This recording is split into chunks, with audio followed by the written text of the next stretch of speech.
Hello and welcome to episode 70 of the Disney Park Princess podcast. I'm your co-host, Sarah. I'm Heather. I'm Charlotte. I just saw your eyes open really wide and just smile at the screen. So I didn't know if that meant I was supposed to go or you were supposed to go. It meant you were supposed to go. She's trying to change it up a little bit. She didn't want to do the... I was waiting for the point. It didn't come. I panicked. So I went, hi, everyone. I'm Heather. 70 episodes in, one day we're going to figure out when we figure it pre-plan out, that means it's over. The podcast is I was about to say, that's it. That's on the two of you. I'm not involved in this. So talk Go amongst out on yourself. top. Yeah. So today on episode 70, we're going to switch things up a little bit. And that is because life happens. And Charlotte's daughter, Nora, is feeling a bit under the weather. So she might have to duck out at any moment because mom life. Yeah. That's just how that goes. That's how it happens. That's just how it goes. So hashtag mom life. So we're going to do the Disneyland planning episode this week. And then next week we will do our Disney Park Princess pajama party. So yeah. We're very sorry for everyone who's disappointed and is probably already in their PJs. I know, but if that's the worst thing that happens to you today is that you're in your PJs. So if I could be in my PJs at 4 p.m., like right? Yeah, it's a great day. So true fact, I'm still in PJs. I have really cute jammies planned for when we do that episode. So it's not what you see. I put on a sweater. So yeah. I was like, wait, I have to put on real clothes, so I put on my mermaid. Oh, that's what it was. I couldn't tell from just the top. Yep. Yeah, my mermaid sequin. Yep, which I love. So I was like, all right, it's a gray, nasty, cold day outside, so I'm going to put on something a little cozy. All right, so Disneyland planning. We will get to that in a minute. But first up, some news. So if you have been on the internet at all, you have probably already seen this, but to the surprise of nobody, Walt Disney World and Disneyland both increased ticket prices today across the board pretty much. So park hoppers, base tickets, annual passes, max pass in Disneyland. And there's a million articles that have sort of the specifics and the percentages and how much everything. We're not going to get into all of that, but bottom line, ticket prices increased. Here's what's important to know. If you already have a package that includes tickets booked, this didn't affect you. So if you booked your trip already, no need to email your travel agent or call Disney, or it's only if, for example, you booked a room only and you hadn't purchased your tickets yet. Yeah, you're out of luck. You're going to pay the higher price. Yeah. But if you've already booked a package, even with just the $200 deposit, you're fine. So I was telling Sarah before we started recording that the only reason I know that ticket prices went up because I got panicked emails going, oh my gosh, do we have to pay the new price? Well, no. Yeah, it happens every year. We get a million panicked emails from people like, did my price just go up? No, your price did not just go up. You are all set. Don't worry about it. Yeah. Unless you didn't buy tickets yet, in which case, yeah. And here's my PSA, because I can't tell you the amount of people I get also going, oh, we'll just buy tickets later. I just want to do the room now. No, you don't just want to do the room now, because things like this just surprise. You don't even get a day warning. It's just, guess what? More expensive now. Yep. Yeah. And for some tickets, like we'll use Max Pass because that's the one that we know specifically what exactly the price increase to. It is now $20 per person per day. Used to be $15. Started as 10 when they introduced it just a couple of years ago. Mm-hmm. So it's nearly doubled in price in just a few years. It's a big increase. Not even a few years. I think it's been 1 year since it doubled in price. And it is not worth it at $20. All right, we're going to get into that. We're going to get into that because that's today's topic. So don't do it, people. Make them bring the price back down. Wait, well, that's it. Now you can stop listening because that's just ruined. Spoiler alert. Well, also, I want to say, even if you don't have a package, but if you just have tickets, like you're staying off site, but you already bought your tickets for the dates you're going, then you're still good because you have the tickets. Yep. Yeah. So if you have an annual pass that you purchased but have not activated it yet, still good. Any kind of tickets you've already put your credit card down on, you're good. All set. Yep. Yeah. Excellent. All right. So speaking of Max Pass, Smuggler's Run, Millennium Falcon Smuggler's Run is the official title, at Disneyland is getting Fast Pass and Max Pass. So that's exciting. It already had Fast Pass at Walt Disney World. So this is just at Disneyland. And we have one. And we have one. Yay! And I will be dragging Charla out of bed very early one morning to get right through the system. So yeah. Maybe all 3 mornings if Or we don't get on it. Depending on how it goes, could be all 3 mornings. Yeah. All right. So just last week we were talking about how Space 220, the new restaurant in Epcot, was delayed, but it's okay because Regal Eagle at Epcot is, opening on February 9th. It didn't open. It didn't happen.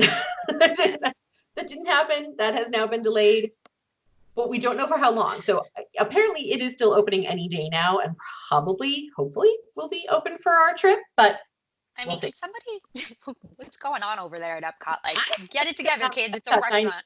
Yeah, it's a little crazy. But who knows?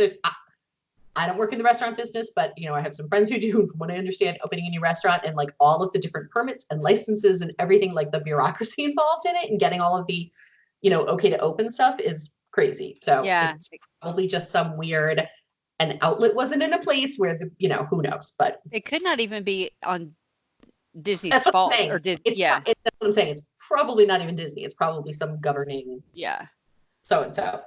But we don't know that for sure. So just pure speculation on our part. Anyway, all right, moving on. Well, Hollywood Studios, the crowd levels for Rise of the Resistance have not died down. Every morning there is a mob to get into that park. And so they have adjusted the extra magic hours accordingly. And all of the extra magic hours for the foreseeable future at Hollywood Studios are going to be morning extra magic hours, no evening extra magic hours for like months. Yeah. But Rise of the Resistance still isn't working during extra magic hours, but you can get in and get your place, right? Yeah. Yes. Yep. Exactly. That's what I thought. Yep. And then last but not least, while we're talking about Star Wars, everybody please take a breath before I say this and listen very carefully to what I'm going to say. Please try not to.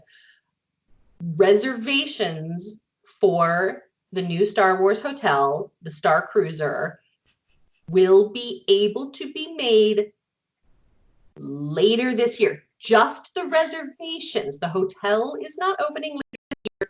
We don't know when the hotel is opening, except for sometime in 2021.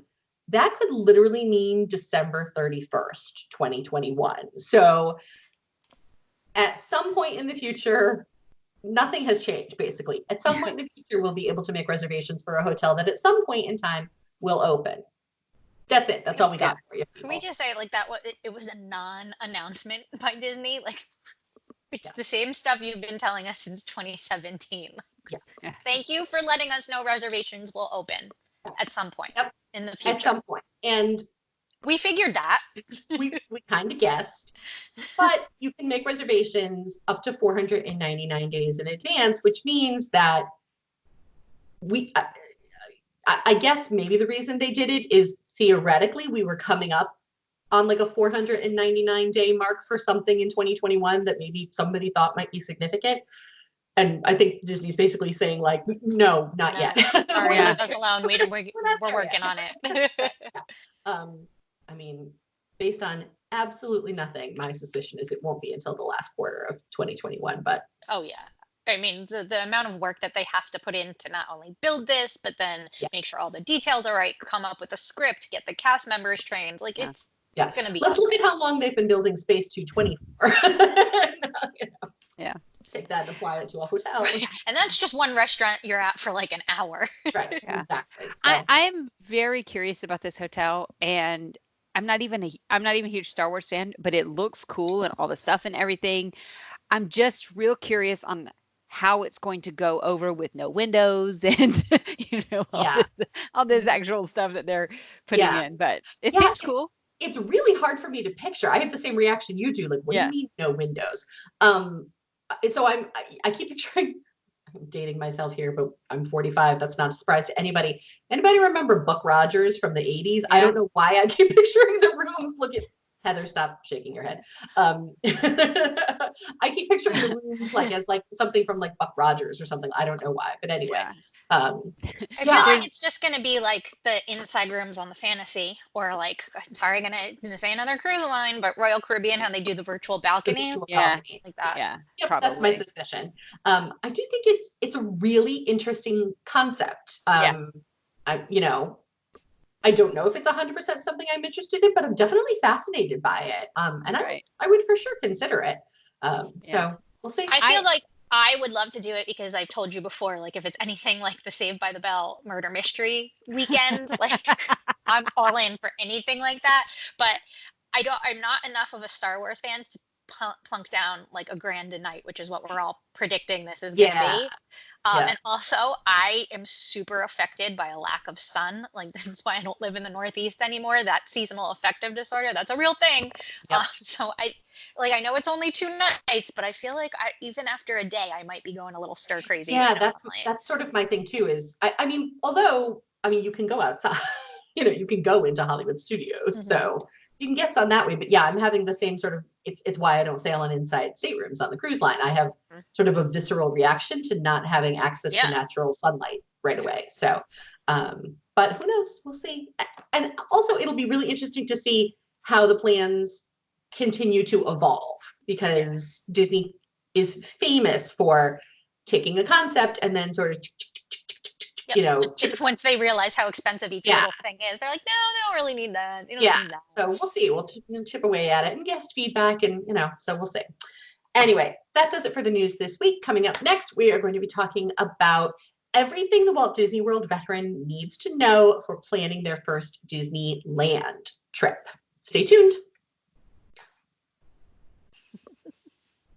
All right, let's get into it. We had a listener who wrote in last week. I believe it was Mora, right? Yes.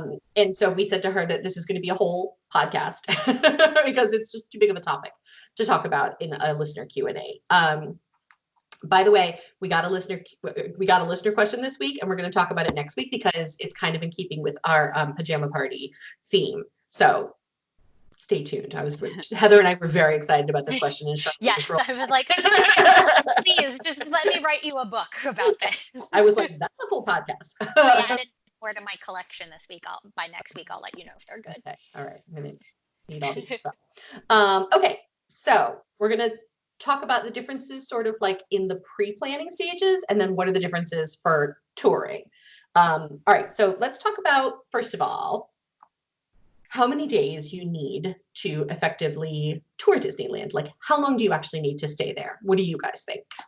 Well, I think the most important thing to remember is the size of Disneyland. Like, if you have gone to Disney World your entire life, you've been there a billion times, you know it's massive. And so the one thing I hear, I think we all hear from anybody who goes to their first trip to Disneyland was, it's so small.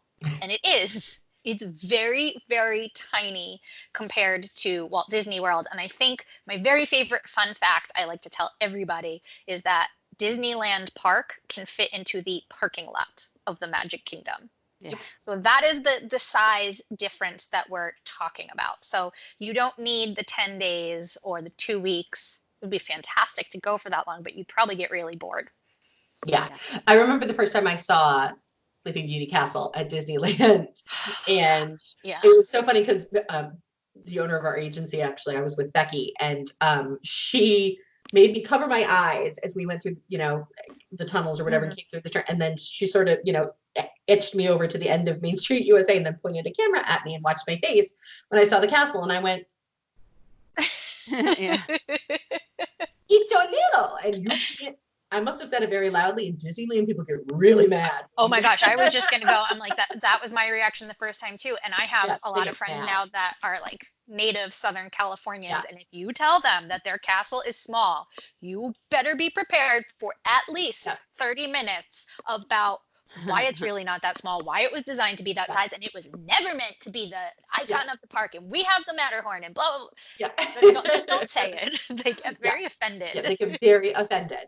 But small does not mean bad. No, absolutely not. It's just, you're so used to sort of going like this, yes, and instead you just go, Yeah. You know, like it's just a different experience. It's not better or worse. But anyway, different. it's just different. So, That's, all I right, mean, it's a fact that it's smaller. right. Can't argue with that. Not inaccurate. Yeah. Yeah. So how many days do you think minimum a first-time visitor needs? 3 days. I was 3 going to days. say bare Great. minimum 3 days. Okay. Bare Okay. minimum. Anything less than that, you are going to be very, very rushed, because there are a lot more attractions in Disneyland alone than there are in the Magic Kingdom. So even though it's tinier, it has more attractions. And then beyond that, it's always busy here. I say it all the time, and I'm going to keep saying it. Disneyland is always crowded. So there is no slow time. So if you're giving your I'm just going to say, though, you say that every single time. And then we got there in August, and where were all the people? They were at D23. I guarantee you, I have a friend there today. I could text her right now and say, it's 10 a.m. What are the wait times? And it would probably be 2 hours already on Space Mountain, and half of the fast passes are going to be gone. So give yourself that 3 days just to relax, and not feel like you're going to miss out on anything. Yeah. Yeah. All right. So that's how many days you need. Hold on. Can I expand on that? Or are we course. going to go on to tickets in a separate? I was just about to do tickets.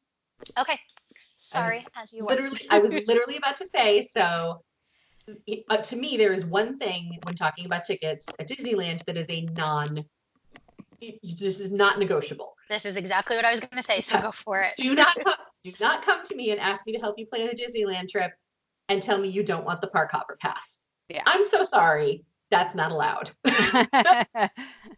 Not with me as your travel agent, because park hopping at Disneyland is, I can't even, it's so different than Walt Disney World. Like, I can't even describe it. I feel like I need to put this together for our YouTube channel, because I have a video that I had done in the past, and I'll have to I'm just going to have to go and do a new one. But there is a video of me standing in the middle of the Esplanade and going, this is why you need a park hopper. Behind me is Disneyland. Yep. Turn around in a half circle. There's California Adventure. It is less than 30 seconds to walk from one park to the next. I filmed, I was the person behind the camera who filmed that video. Actually, so I know it exists. I can find it. Yeah. And I think we might have done, or I might have done on a previous trip, like a time lapse video of walking from one to the other. Like, they're so close. There is no reason not And I think this goes back to the size, which I guess we didn't really expand upon, but everything in Disneyland is within walking distance. And I'm not talking like Beach Club to Epcot walking distance or Contemporary to Magic Kingdom. I mean, everything is within a 10-minute walk. So you could be at Paradise Pier, which is Disney's lowest price point hotel, and it is the furthest from the parks, and you can be in line at the gate at Disneyland in 10 minutes. Yeah. Parks are within walking distance to downtown Disney. All hotels are within walking distance from each other. So to not have a park hopper is honestly the most foolish thing that anybody could do when they're going to Disneyland, because when Disneyland gets crowded, and it always does, you can just up and go over to California Adventure and have much less wait on all the rides. Or even just, I mean, it's as simple as ooh, I think I'm craving, Matterhorn macaroon. A Matterhorn macaroon, or one of the corn dogs from the Jack Cookie Num Num. There you go. And it's literally I've got a half hour before my next fast pass or whatever. It's get your snack, turn around, you go back to right where you were. It's so simple and so close. It's mind-boggling for Walt Disney World fans, because we're so used to everything being so spread out. Walt Disney World is 40 square miles. It's the same size as the entire city of San Francisco. So yeah, big difference. Big. Yeah. All right. So tickets, again, 3 days. Park hopper is an absolute must. Now let's get into, this is technically touring, but I'm going to put it in here because it has to do with tickets. Now you can do your rant on MaxPass. Go. Guys, I love my Disney experience, right? And when they came out with the Fast Pass Plus, and this is back in 2013, and I remember nobody likes change, so everybody was like, oh, we have to plan our Fast Passes in advance. This is awful. But then we all got used to it, right? And it's amazing. Even if you're not doing it 2 months in advance, if you live in Florida like I did, and you're on your couch on Saturday night going, I really want to ride Mine Train, and you pull up the the app on your phone and you have a fast pass for tomorrow morning to ride Mine Train. Like, that's phenomenal. Even better, I don't like to have to go from Tomorrowland all the way to Frontierland to get myself a fast pass for Splash Mountain. So I love my Disney experience. And when Disneyland announced that they were doing Max Pass, I was so on board.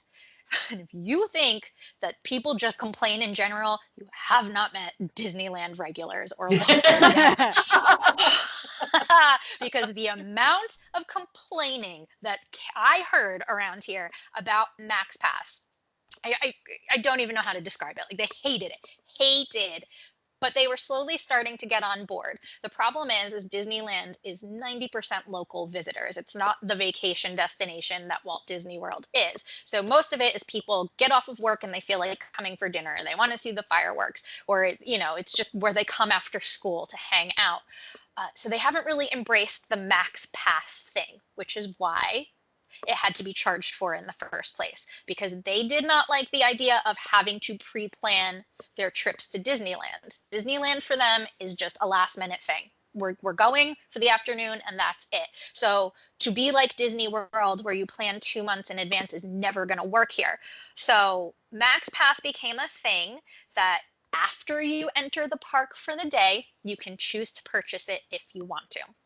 $10. You can still go get the free fast passes, just like you've always done. And just so we're clear, Heather's talking about when it was first introduced. It's no longer $10. No, this is we're getting there. First introduced, yeah. This is how we're getting there. I'm sorry, guys. It just buckle in. We're in here for the long haul. So that really, like, the system really worked, because it was nice. Like, you're in there for a couple hours. Maybe you have family visiting and you want them to be able to see everything. So you quick buy the Max Pass, but then you come tomorrow and it's just you and you're kind of just there to wander around. And if something's available, you'll ride it and you don't have to get Max Pass. But unfortunately, not that many people were buying it because, again, they don't really care about that. So it increased last year to $15 a day. And now today we found out it's $20 a day, as of right now, as of this moment. And to me, that's obscene. If I can get it for free in Walt Disney World, I should be able to get it for free here. I understand why we can't, but it does not need to be $20 a day so that I don't have to be lazy and traipse across the park. That's all. Yeah. I don't think it's worth it. I think it's a really fantastic system. I love it. I love not having to go from place to place to get a fast pass. For $20 a person, that adds up, and it adds up fast. I think it might be worth it if it actually worked on more rides than it does. Yes.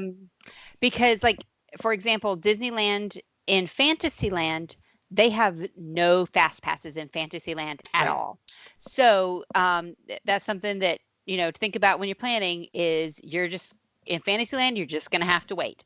And there's a ton of rides there that are awesome, but you got to wait for them. Yeah. And so therefore Max Pass is not going to work in Fantasyland. So if you've got small kids, then it's not going to be a good deal for you, or you're like me and want to ride all the rides in Fantasyland all the time, which is what I want to do. So it's just that, there is a value to it, but you have to decide if it's worth it for you and your family. It's worth it for me. Counterpoint to Heather. I am super lazy and I hate having to hoof it across the park in a hurry.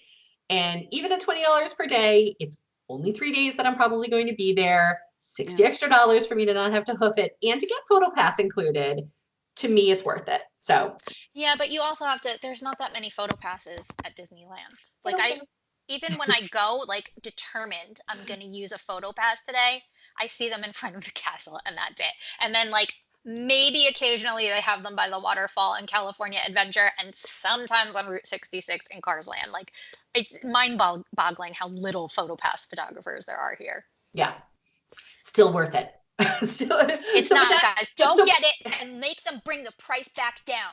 But our point is, you need to investigate whether or not it's worth it for you. I'm going to tell you all a little trick for Max Pass 2. So if you do decide that you want to get it, how good of a tip is this? Should we keep it for our Patreon VIPs?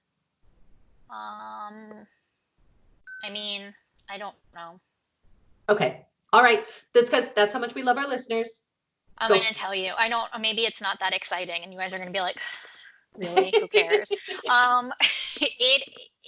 Because there are still regular fast passes here, the quote unquote little perk of having max pass is that you get more times. So if you go to Space Mountain and see that it's only available from like 6:20 to 7:20, if you have max pass, it may be available at 4 p.m. So there's actually like more frequent fast passes available for max pass. Okay, cool. Yep. So don't just take it at face value. When you get up in your seat what the fast pass return time is, don't just, it's worth it to scan your max pass. No. Definitely. See, worth it. Still not worth it. Not at $20. Not at $20. Totally worth it. All right. So now we move on to choosing your hotel. So you figured out what tickets you're going, you figured out how many days you need, where are you going to stay? This is, again, really different because Walt Disney World has value, moderate, deluxe villa accommodations for their on-site hotels, and Disneyland has deluxe. That's all you period. get. Deluxe. That's it. It's There's expensive. hotels, they're all deluxe. But about 1.2 million good neighbor hotels at a variety of different levels. So we of course think you should stay on site, but that's just Listen, me personally, I like a nice hotel. I'm always going to stay at the Grand Californian, also because I'm lazy. And so sometimes if I just want to go back to the pool, I don't want a 35-minute walk. I just want to go to my hotel and it's right there. But they're expensive. They're crazy. really expensive. I blew Imagineers' minds one time. I was out to dinner with one of my girlfriends and she's, was asking me about Florida because she's an Imagineer for out here. And I was like, it is more expensive for me to go 5 nights with just a hotel and tickets to Disneyland than it is for me to go to a moderate resort at Walt Disney World with tickets and dining for a week. And she didn't believe me. And I'm like, let me pull this up for you. Yeah. I had to show her. Yeah. Here, allow me to demonstrate. Yeah. I get it. Not everybody can afford the Disneyland hotels. However, I would like to remind you all that we are a luxury travel podcast. So for somebody who is used to going to Walt Disney World, and even if you're only staying, in a value resort every time because you are convinced that it is only a place to lay your head, you are going to be very much culture shock if you come here and stay in a good neighbor hotel because they don't have the Disney theming. Yeah, it is. And I want to make sure that people are clear. There is a big difference between a value Walt Disney World hotel and a value, like a big difference, and a value Disneyland Good Neighbor hotel. We are talking motels, guys. Motels. Remember, even though they've been updated many times over the years, the majority of these places were built in the 50s when Walt Disney opened Disneyland, and they are motels, right? Like people would road trip from Nevada, park their car, and this is, that's the type of vacation that was popular back then. Yeah. So we're talking square concrete pool in the middle of a parking lot with a fence around it. Yeah.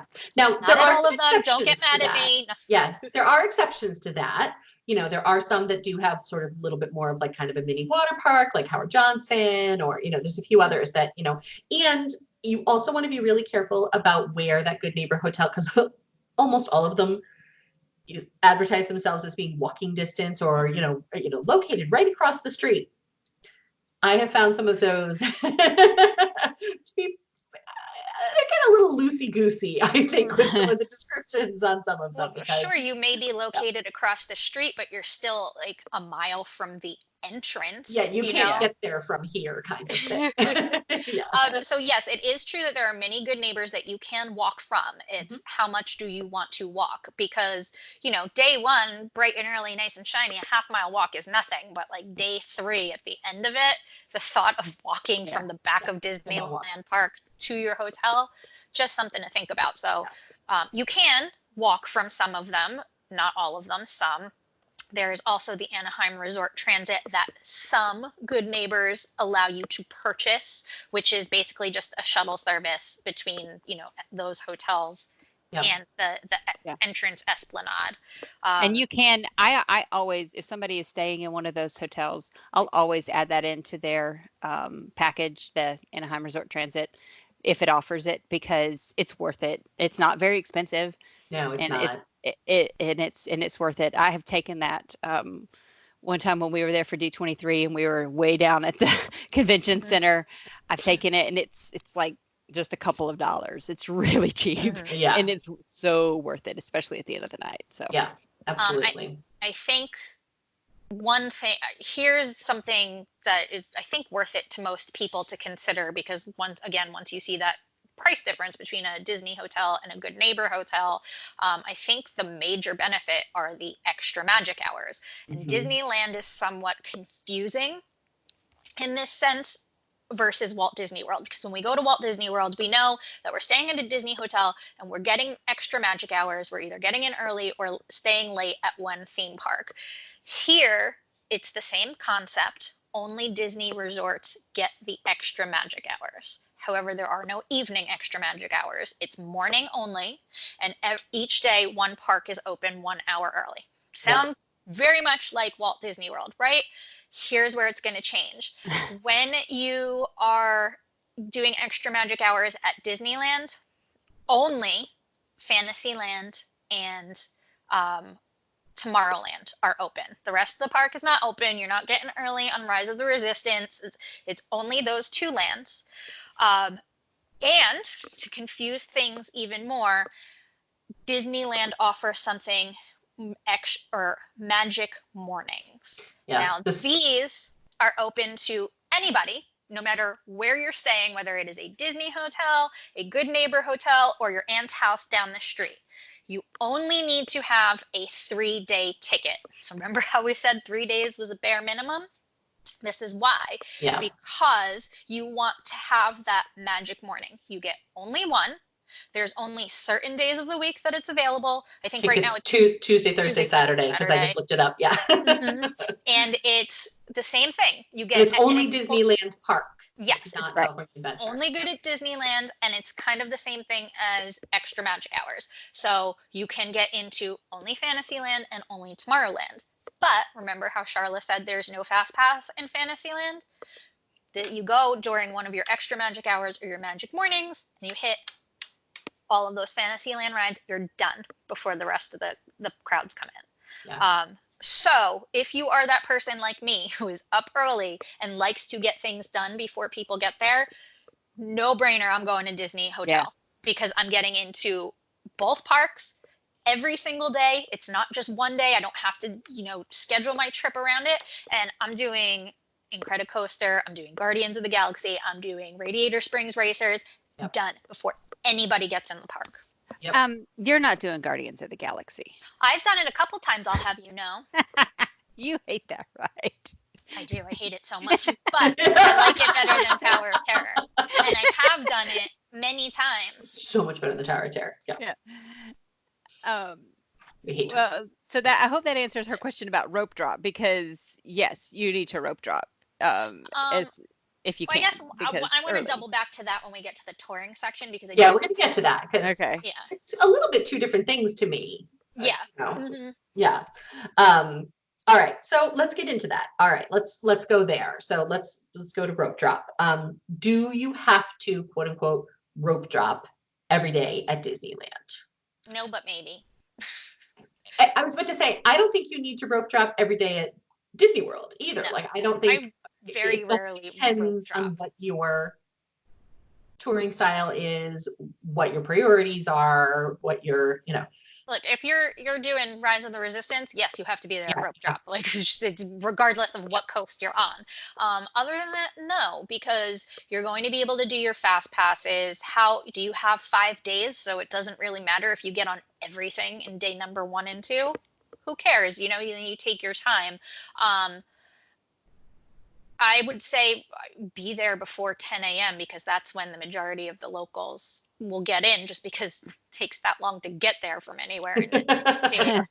Like, I'm not kidding. I leave here at like 8:30, and I'm like, the amount of lines that are in the parking garages, and then you got to get the line for the bag check and line for the tram, and then you got to walk. I'm not in the park before 10 a.m. I'm just not, and I'm a morning person. So you don't really have to be at rope drop if you're staying there. Yeah. Do I think it's worth doing 1 day out of your trip? Yeah. Or, I mean, even beyond that, just do the extra magic hours. Find out what day each park is having extra magic hours and do your rope drop then, because you're going to sail through 90% of the park before it gets crowded. And then you go back and you go swimming. Yep. Agreed. All right. So then her next questions were, what are your sort of must eat, must do, must watch, must ride for Disneyland? So now we get into the fun part. The must eats, Yeah, because of that's course the we're starting best. with must eats. Well, Mora, as we've said, I've written many, many, many, many blog posts on this. The best snacks, the best lounges, my favorite restaurants. So go and read those, because otherwise we'll sit here all day. Yeah. But I would say, again, Disneyland does snacks better than any Disney park in the world. Like maybe not Tokyo because Chengdu tail and popcorn, but like snacking is where it's at out here. So Matterhorn macaron, the churros, the corn dogs. Corn dogs are better than any place I've ever had them, so you have to get them. Jack cookie num num Oh, over. Oh, it's so good. that's a So must it's like do. you have to get one. I love a Cheshire tail. That's back in not Pooh Corner, Critter Country, whatever the Winnie the Pooh gift shop is back there. But just discover the snacks. What are your guys' favorite snacks out here? Anything from Jolly Holiday. Yeah. The cookie num num. Absolutely. Trying to think of in terms of snacks. Those are probably my big ones for snacks. There used to be, I think it's still there, like a beehive dessert back in Critter Country. The Hungry Bear. It's like a cupcake with a beehive. Yes, but forget that. Forget that. She's allowed to like that. Churro funnel cake. She's allowed to like beehive. She's allowed to. Churro You asked me for my opinion. Did you not have the churro funnel cake with me in August? I did. It's really, really good. But yes, that cupcake is still there. It was like last time it was like a lavender honey. Yeah, that's cupcake. It's really good. Yeah. But restaurants though, I like that Hungry Bear restaurant. They've got this BLT that's unreal. And the problem is it's so far back in the very back of the park that I often forget to eat there. But it's really good. It's on the way to Star Wars, though. It's on the way to Galaxy's Edge now, though. Go that way. So now it's like prime location. Yeah. It's good people watching now, too, for all the people like, hurry, we gotta go. Yeah. My favorite counter service in Disneyland Park is Plaza Inn. It's the only place I ever want to eat. It's delicious. Like they're famous for their fried chicken, but they also have a pot roast that's fantastic. I always get the pasta.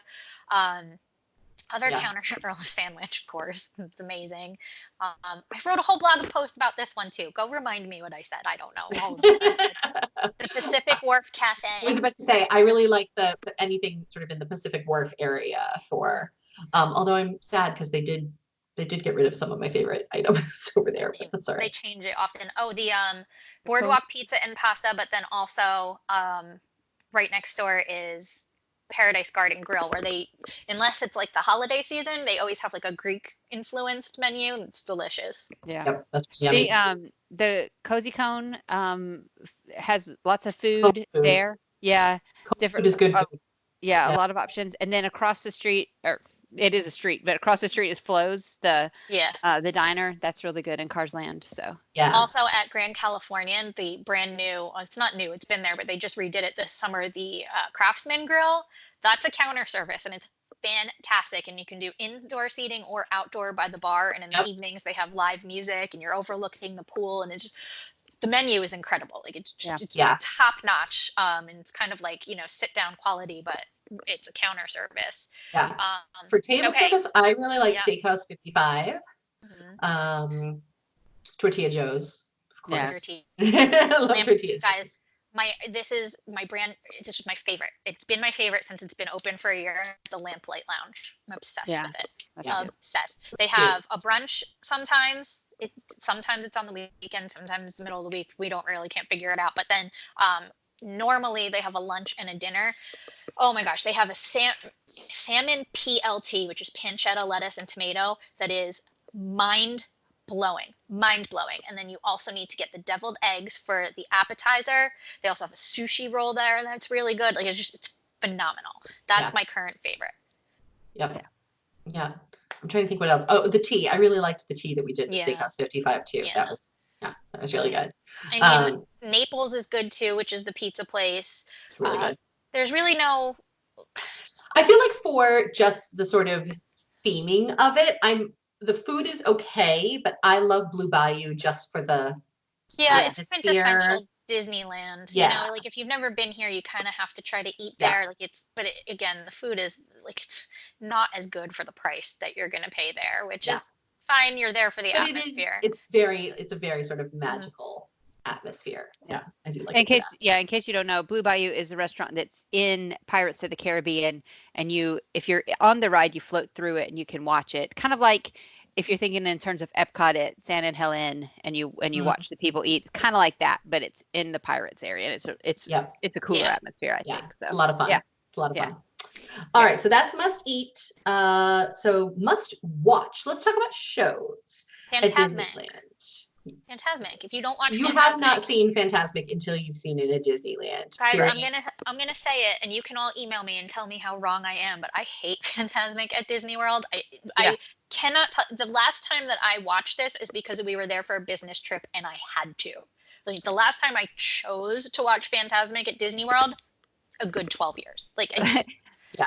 So that's the thing. Beware, because if you love Fantasmic at Walt Disney World and you go see it at Disneyland the way it was meant to be, it's gonna ruin it for you. Ruin it for you forever. Yeah. Because Fantasmic here is like, it's incredible. It was built for Disneyland, and when they were like, "Oh, this is great, we should do it at Disney World. Let's just build this weird stage," and it fits so well where it is at Disneyland. It's on the Rivers of America, and it is unbelievable. So it will ruin Walt Disney World's version of it for you, just so you know.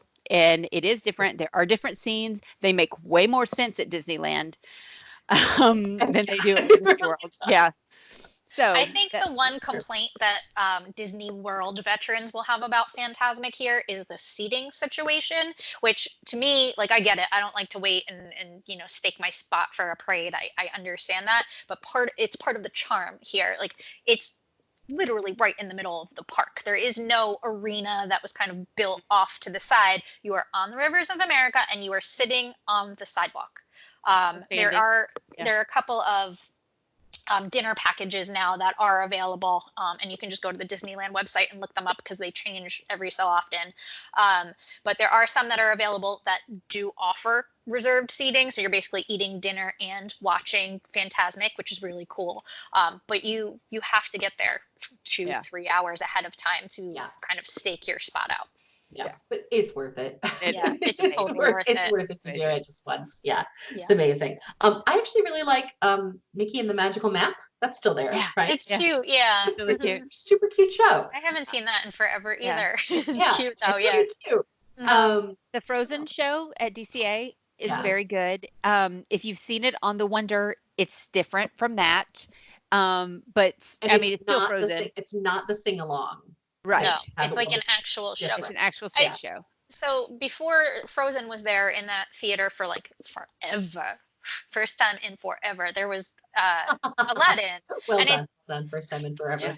But they're very well known for Broadway quality shows. And I actually was very lucky. I got to attend the premiere for Frozen when it debuted.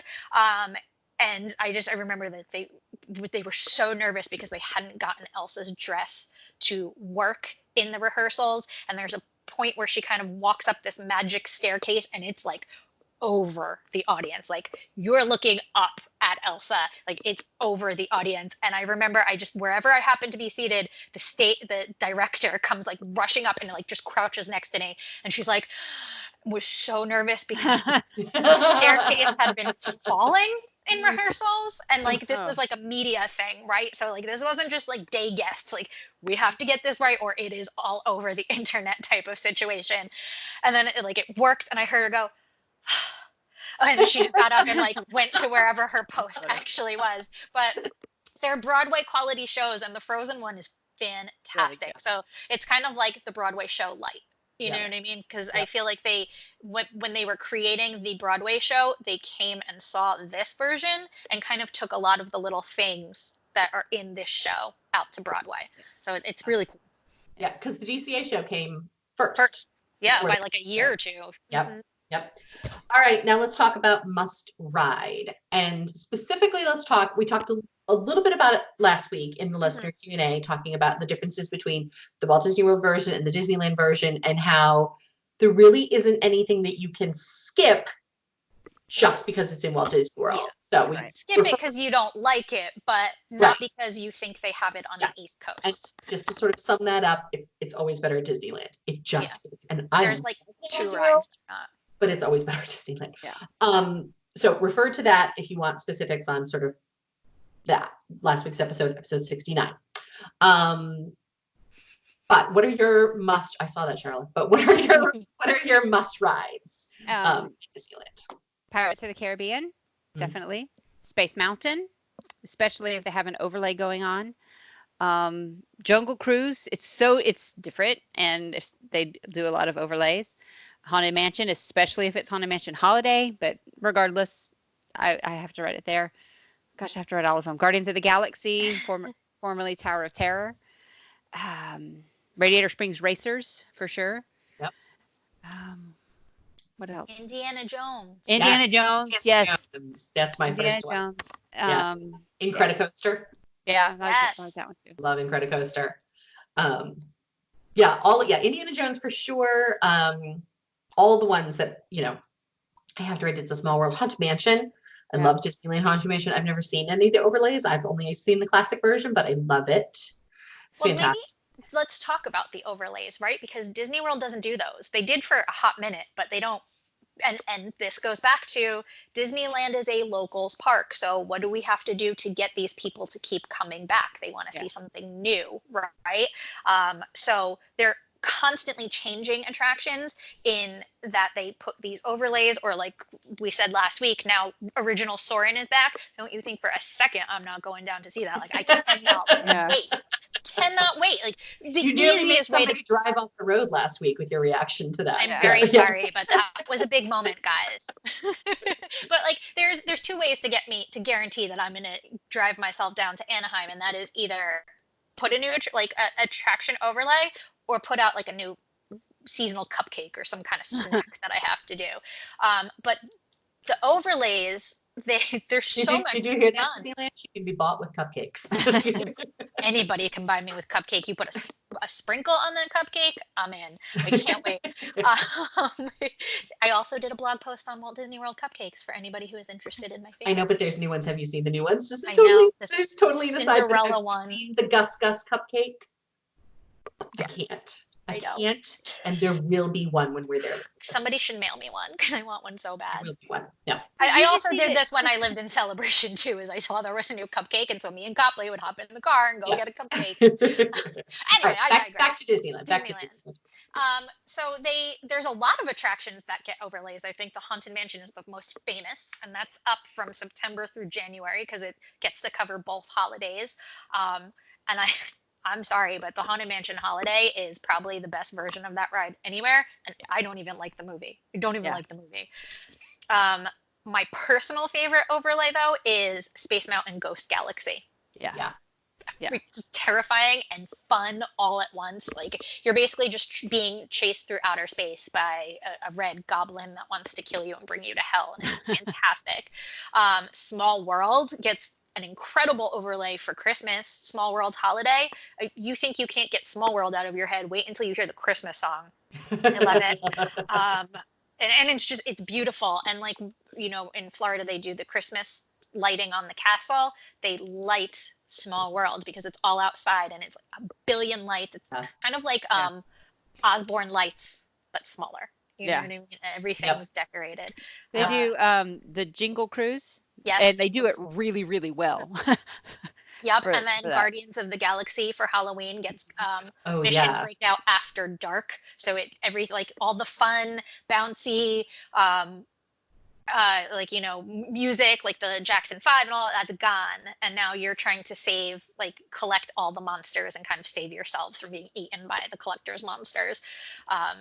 So sleeper hit of Disneyland, guys, Mater's Junkyard Jamboree. It's my favorite ride in that park.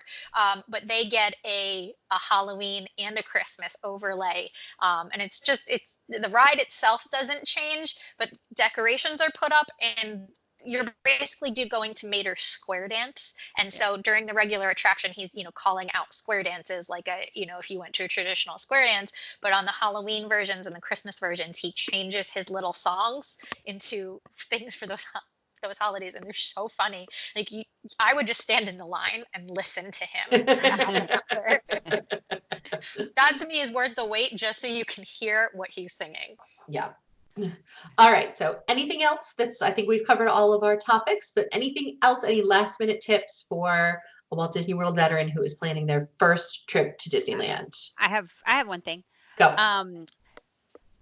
Dining reservations can be made 60 days in advance, but they're not as necessary to like get up early in the morning like you would at Walt Disney World at your 180-day window. They're certainly good to have, but they are not this thing that you got to wake up, first thing in the morning to do it. And correct me if I'm wrong, but I think that you have to do that every single day. It's not like it covers your entire stay. You have to do one for Monday on this day, one for Tuesday on this day. Yeah, So, at Disney World, you can do your entire, that first day plus 10. So essentially your entire trip. Here, again, because most people don't have big trips planned, it's just day by day. You would have to call in. So it's fine to wait until your last day and kind of just call them on. That's what I do. But I will say, it used to be in the past, excuse me, that you didn't need dining reservations. You do now need dining reservations. There's very few places you can walk up and eat. Right.